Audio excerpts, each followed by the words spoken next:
Last year, it was announced that the partnership between Sony and Marvel that had allowed Spider-Man to appear in MCU films was coming to an end. Sony announced that they were still going to produce films starring Spider-Man and related characters, just without any input from Marvel. Immediately, there was backlash. This was mostly due to the negative reception of the films that Sony had made featuring Spider-Man characters, specifically any film that didn't feature Doc Ock. However, there was a single universal concern from all Spider-Man fans, even the ones who were generally okay with the films that Sony produced before Marvel. I'm of course talking about the fact that this may be the fourth Spider-Man origin story in 20 years. By the way, I initially took this to mean that Sony was going to continue making films featuring Tom Holland and Zendaya and all those people, and just not reference MCU stuff. They later renegotiated that they were going to do one more film together, so everything seems to be okay for now.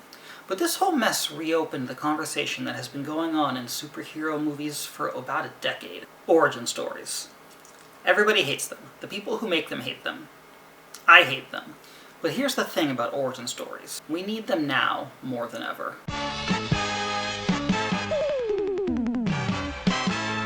Last year, I moved to Iowa because my spouse got a job on one of the presidential campaigns. During our time in Iowa, I attended a handful of political events, and at one of these I found myself sharing a table with about a middle-aged woman and her teenage daughter. We struck up a conversation about the campaign and my spouse's job and things like that. And I guess I was wearing a superhero t-shirt, or they asked what I did or whatever.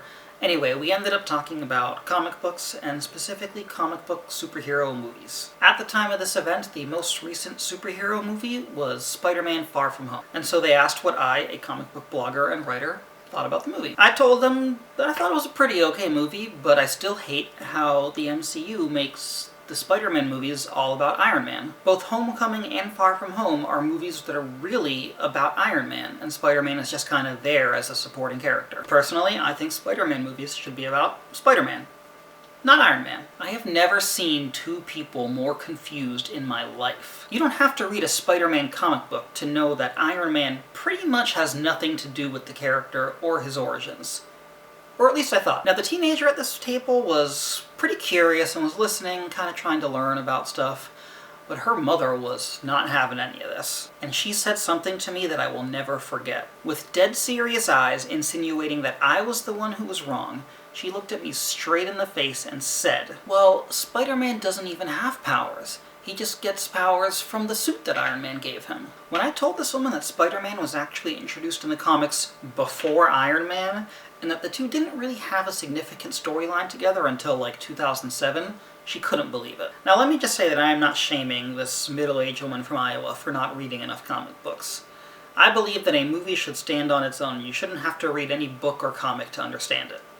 But I still don't think you need to read comics to understand that the relationship between Tony and Peter in the movies was made up for the movies. Let's think about the world of superhero movies today. When the Sony and Marvel partnership was announced, it was the biggest news of the year. Fans were rejoicing that we were finally going to get good and real versions of Spider-Man. And suddenly people were painting this picture that the Spider-Man films, even the first few, were about the same quality as like the Daredevil or Ghost Rider movies. It was like, yeah, they're kind of okay.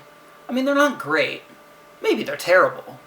But, you know, if Marvel had a hand in them, they'd be amazing, right? A movie-going audience has to rely on a movie to tell the story. And while hardcore comic book fans are glad they didn't have to watch Uncle Ben get shot for a third time, general audiences apparently don't even know who Uncle Ben is.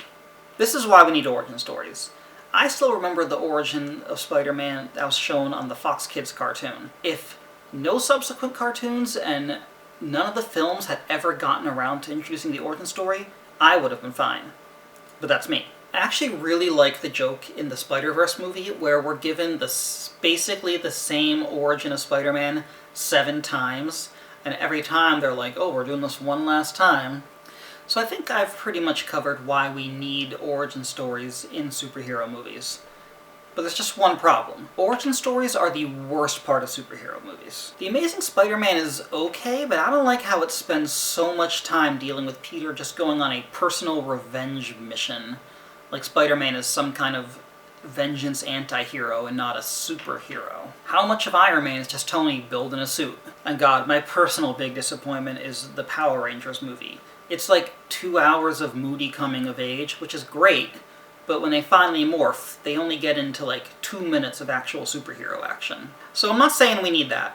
Nobody needs that. Nobody wants that. And thankfully, the studios have found a good way to get around this. They're not quite making a movie that's basically the sequel, but it's first and skipping the origin, which I think is what a lot of fans want. Instead, we're still getting the origin in the movie. It's just not standing in the way of the actual movie.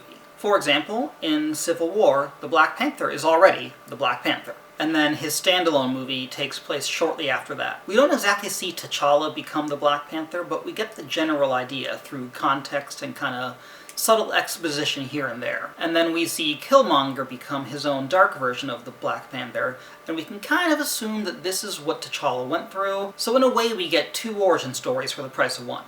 Captain Marvel is another good example. At the beginning, she's already a superpowered space soldier, but she uncovers her own origin throughout the story through flashbacks and lost memories and stuff like that. So studios have proven that they know how to tell a good origin story without ruining a good chunk of the first movie. And honestly, it doesn't need to be that complicated. I once saw an airing of Spider-Man 2 on FX, and it began with like a previously on Spider-Man segment where Tobey Maguire narrated the plot of the first movie, and they just played clips from the first movie. Just do that in like every sequel. I'd be okay with that. It'd be fun. I get what they were going for with the new Spider-Man movies, I really do, but throughout the 5 MCU films that Spider-Man appears in, his origin story is never actually explained, like at all.